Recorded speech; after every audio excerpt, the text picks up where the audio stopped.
Good evening friends, आपका बहुत बहुत स्वागत है हमारे चैनल ट्रेडर वीके में। आज हम लोग जानने वाले हैं स्टॉप लॉस के बारे में। जब भी हम लोग कोई ट्रेड लेते हैं तो उसमें एक स्टॉप लॉस ज़रूर लगाते हैं।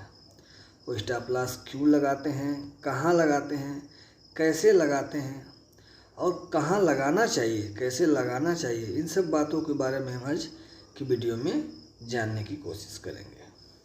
ठीक, तो आगे बढ़ने से पहले आप चैनल को सब्सक्राइब कर लीजिए, लाइक बटन दबा दीजिए, बेल आइकन दबा दीजिए। और अगर कोई भी आपको हमारे वीडियो से रिलेटेड कोई भी क्वेरी हो, कोई भी डाउट हो तो आप कमेंट बॉक्स में लिख दीजिए, हम उसको क्लियर करने की पूरी कोशिश करेंगे। ठीक, तो चलिए हम वीडियो में आगे बढ़ते हैं। आज हम लोग जो सीखने वाले हैं वो होता है स्टॉप लॉस। स्टॉप लॉस हम लोग लगाते क्यों हैं? स्टॉप लॉस हम लोग किसी भी ट्रेड में लगाते इसलिए हैं कि अगर बाई चांस हमारा जो व्यू है वो गलत हो गया, अगर बाई चांस हमारा जो व्यू है वो गलत हो गया तो हम जल्दी से जल्दी उस ट्रेड से एग्जिट कर जाए, इसी के लिए हम लोग स्टॉप लॉस लगाते हैं। ठीक, अब कुछ लोग जो है वो प्राइस देख के स्टॉप लॉस लगाते हैं, कुछ लोग अपने मन से ही परसेंटेज देख के स्टॉप लॉस लगा देते हैं। ठीक, तो आज के वीडियो में हम जानेंगे कि कहाँ पे स्टॉप लॉस लगाने का तरीका सही होता है, कहाँ पे गलत होता है और कैसे हमको लगाना चाहिए, और अगर हम स्टॉप लॉस को ट्रेल करते हैं तो कैसे ट्रेल करना चाहिए। ठीक, इसको पहले हम एक उदाहरण से आपको समझाने की कोशिश करते हैं। ठीक, मान लीजिए ये एक रूट बना हुआ है और हमको यहाँ से यहाँ तक जाना है। ठीक, तो हम लोग क्या करते हैं, इसके आसपास कोई बस स्टॉप ढूंढते हैं और वेट करते हैं। यहाँ पे कोई बस आती है यहाँ पे रुकती है, उसको पूछते हैं कि वो उस एरिया में जाएगी कि नहीं जाएगी। अगर जाती है तो हम बैठ जाते हैं, और अगर बाई चांस बिना पूछे ही हम लोग बैठ गए और वो बस आगे जाके रिटर्न हो जाए तो हम लोग यहाँ पे क्या करेंगे? आप ही लोग सोचिए। हम लोग फ़ौरन यहाँ से उतर जाएंगे, उतर के फिर वापस इसी बस स्टॉप पे आ जाएंगे और दूसरी बस का वेट करेंगे। ठीक, लेकिन हम लोग ट्रेडिंग में क्या करते हैं, मान लीजिए ये चार्ट हमारा चल रहा है, हमको लग रहा है कि प्राइस इससे ऊपर जाएगा। ठीक, तो हम यहाँ पे एंट्री ले लेते हैं। जब यहाँ से ये घूम के वो तुरंत ही नीचे आने लगता है तो हमको यहाँ पे एग्ज़िट कर देना चाहिए, क्योंकि हम लोगों को जाना था ऊपर, ये प्राइस आने लगा नीचे, तो हम लोगों का जो व्यू था वो गलत हो गया। तो जो एरिया में हम लोग निकल जाएंगे उसी एरिया को कहते हैं स्टॉप लॉस। हमारी ट्रेडिंग की भाषा में जहाँ पर हम लोग गलत हो जाए, करेक्ट, ये प्राइस ऐसे ऐसे चल रहा है, ये प्राइस हमारा ऐसे ऐसे चल रहा है, जहाँ पे हमको लगे कि हाँ हम गलत हो गए, हमने सोचा था कि इसके आगे जाएगा, इसके नीचे नहीं आएगा, वो एरिया होता है हमारा स्टॉप लॉस का। ठीक, यही एरिया हमारा स्टॉप लॉस का होता है, जहाँ पे कि हम लोगों को यकीन हो जाए कि नहीं, हम लोग जो सोच रहे थे वो नहीं हो रहा है, हम लोग गलत हैं। तो गलत है तो मार्केट को रिस्पेक्ट देंगे और वो तुरंत वो उस एरिया में हम लोग निकल जाएंगे। यही एरिया होता है स्टॉप लॉस का। अब कुछ लोग क्या करते हैं, ये प्राइस ऐसा जा रहा है, वो यहाँ पे एंट्री ले लिए, अब अपने मन से स्टॉप लॉस लगा देंगे, मैं 1% नीचे स्टॉप लॉस डाल देता हूँ, इसके आगे आएगा तो निकल जाऊँगा, और वो मार्केट आता है उनका स्टॉप लॉस लेके फिर ऊपर चल देता है।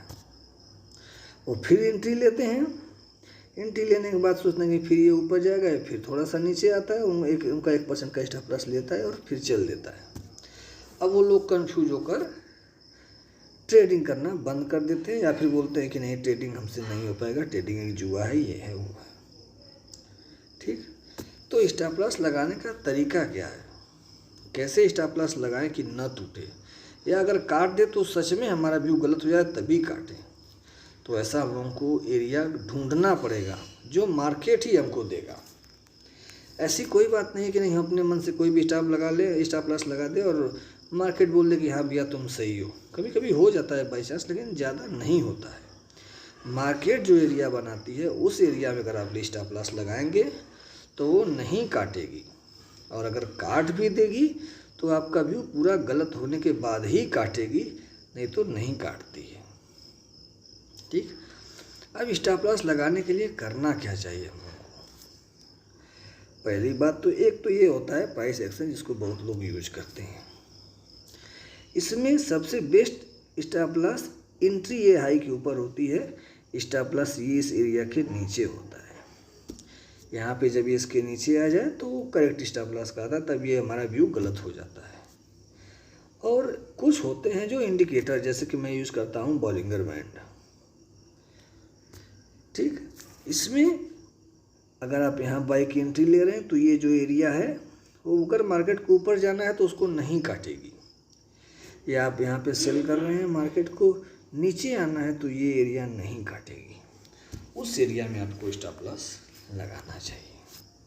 ठीक, अब कुछ लोगों का मानना ये होता है कि कभी भी लूजिंग जो आपका ट्रेड होता है उसमें एवरेज नहीं करनी चाहिए।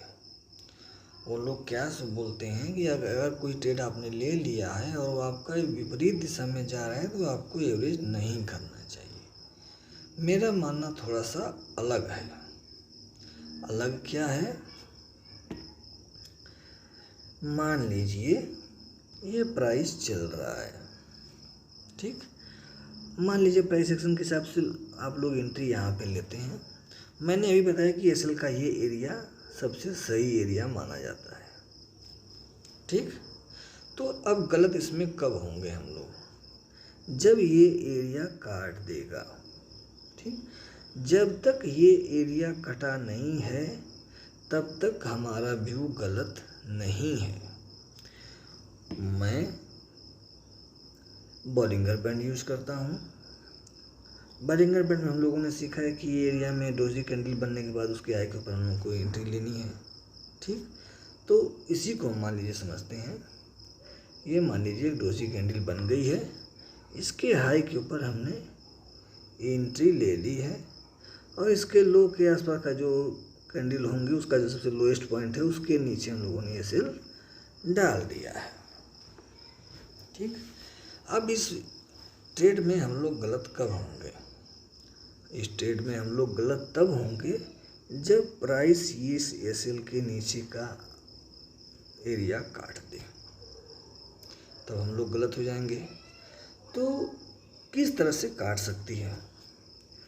ये मान लीजिए कैंडल बनी हुई है, हम लोगों ने यहाँ पे एंट्री ले ली, यहाँ पे सेल डाल दिया। अब क्या हो सकता है? प्राइस यहाँ से डायरेक्ट नीचे आके काट दे, प्राइस वोलेटाइल होके ऊपर चली जाए, प्राइस वोलेटाइल होके नीचे काट दे, या प्राइस डायरेक्ट ऊपर चली जाए। ये चार कंडीशन हो सकती है, और तो कोई कंडीशन होगी नहीं। ठीक, तो अगर प्राइस ऊपर जा रही है तब तो हम राइट हैं, तब तो कोई बात ही नहीं है। अगर प्राइस वोलेटाइल होके भी ऊपर जाए तो भी हम राइट हैं।